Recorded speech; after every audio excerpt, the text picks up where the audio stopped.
My name's Sean. This is my YouTube video for my ugly drum smoker that I've made. Take a lot of information off YouTube from videos that people post, and I build a lot of projects from it. So I want to share. If there's other people that are looking for information, they can take a little bit from mine. I haven't really reinvented the wheel here, but I will tell you at least what I've gone through and made. The drum is from undercoating, oil undercoating, and it's a very messy barrel. I wouldn't suggest using it if you can avoid it. I got it for free, so I burnt it. Really hot fire, filled it with wood all the way to the top. It burned for approximately 24 hours. Stripped all the paint off, stripped all the oil out of the inside.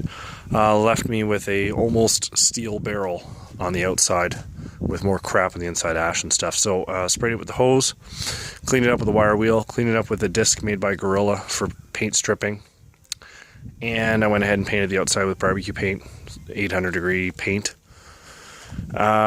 Smoker shouldn't be breaking 300 degrees, so that's going to be fine.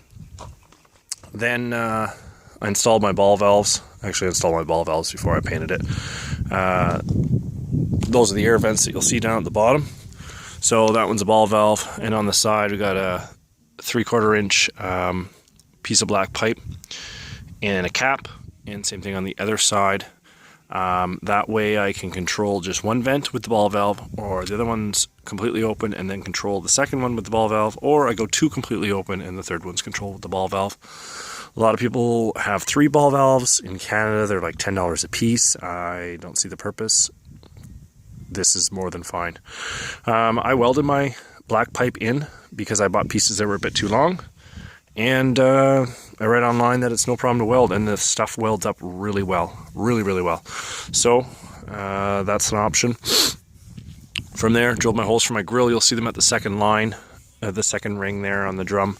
I don't have a Weber lid yet, waiting to get one for free. So that's my grill height for starting. The lid, I cleaned it off with Verisol, painted the outside. The underside's sprayed with oil. Put a 2-inch piece of black pipe in there. It's 6 inches long. That's what came with the vent, came in the lid already. I used the ring here you can see on the ground. That just goes right on top. It fits around the edge there, the seal. I won't put it on all the way, but that fits around there. There's a bolt. You bolt that thing up, you seal it up. It's pretty much airtight. It's good enough for smoking anyways. You could definitely use a wood stove gasket, the rope gasket, but I don't think it's necessary. I need to add a thermometer. It's on order. Same with my Weber grills. They're on order. Hopefully next week. Anyways, so from there, the inside, cleaned up the inside, used a sandblaster that didn't work as well as I hoped just because of the sandblaster, and it made it difficult to see inside with all the dust. But that did a lot of the groundwork for me. Cleaned it up with a wire wheel, went ahead and sprayed it all down, washed it out, Varsol, burnt it for a little bit to burn off any of the ashes, or sorry, any of the fumes from the Varsol, and then I went ahead and wiped it with oil. I used just canola oil in a can there, like Pam. Sprayed it all down, really good heavy coat, and now the thing's lit, and I'm basically seasoning the inside. If you burn it, or if you heat it, the oil at 350-ish, hopefully, somewhere in the area of 350 for approximately an hour or longer, it'll actually seal that oil right into the metal, will soak it in, and it becomes like a glaze. You can see a little bit on the side here. So I did not paint the inside, but it is black because I've had a fire in there and the oil, and now it's black, the smoke. So that's good. It's starting to seal up. That'll prevent rust. Rust isn't a big deal for a smoker, but makes it look better. So inside you'll see there's a pan there. It's a hotel pan that you can buy at your local bulk food store or restaurant supply store, Hendricks, whatever. They have holes in them, perforated pan. I'm going to try that out. For now, I might look at making a basket out of expanded steel, as a lot of guys do. But I got one of these for cheap. They were like $8 or something at the store, so I thought I'd give that a try. It's propped up on bricks for now. If I find that that's working, I'll probably put 4 bolts in the bottom to use as legs. But yeah, there's a good amount of heat in there right now. The coals are pretty hot. all the air vents. One of the air vents is open, sorry, not all of them. So like I said, trying to get around 300, 350. That's where I think I'm at. And that's the gist of it. Drop a grill in there at that ring. Second one can hopefully come in a few inches underneath for ribs on top. And that'll get me started. Cost.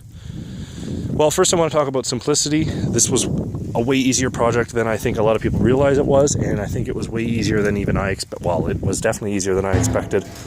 I'm maybe 6 hours into this thing. Maybe. That's broken up over 2 nights. It was really quite simple. I don't count the fire burning because just light a fire and walk away. So, yeah, basically, in one night, I burnt it. The second night, I cleaned up the outside of the barrel, painted it. Sorry, I put the vents in. Cleaned up the barrel, painted it. Last night, I cleaned the inside, cleaned up the lid, painted the lid, and covered it in oil. Cleaned out the inside, covered it in oil, and that's it. That's the gist of it. You screw in a piece of pipe, like, you're done. Drilled my holes for my grill. I have the bolts. I just haven't used them or haven't put them in yet. They say to use stainless steel, which I've done. It's a little bit more expensive, but nickel nickel coating shouldn't be